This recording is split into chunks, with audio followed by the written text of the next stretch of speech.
Hi, നമുക്കൊരു banana bread ഉണ്ടാക്കിയാലോ? Banana ബ്രെഡോ കേക്കോ എന്ത് വേണമെങ്കിൽ ആവാം.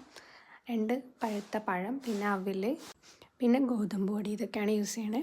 പഴം നന്നായിട്ട് സ്പൂൺ കൊണ്ട് ഇങ്ങനെ പ്രസ് ചെയ്ത് കൊടുത്താൽ മതി. അപ്പോൾ നന്നായിട്ടത് മിക്സായി കിട്ടും. പിന്നെ അതിനകത്തേക്ക് മുട്ട ആഡ് ചെയ്യുക. 1 മുട്ട മതി.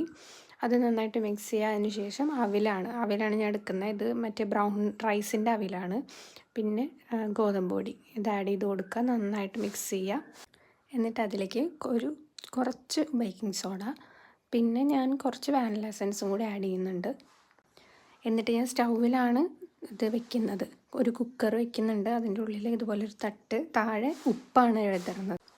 ഇതുപോലൊരു പാത്രത്തിൽ സെറ്റ് ചെയ്ത് വെച്ചിട്ട് കുക്കറിൻ്റെ അടപ്പ് തിരിച്ച് വെച്ചേക്കാണ്. ഒരു 15 മിനിറ്റാണ് ഞാൻ വെച്ചത്. അതിനുള്ളിൽ തന്നെ കുക്കായിട്ട് കിട്ടും. അങ്ങനെ കട്ട് ചെയ്ത് നോക്കി. നല്ല ടേസ്റ്റ് ഉണ്ടായിരുന്നു, നല്ല സോഫ്റ്റും ആയിരുന്നു. ഒന്ന് ട്രൈ ചെയ്ത് നോക്കൂ കേട്ടോ.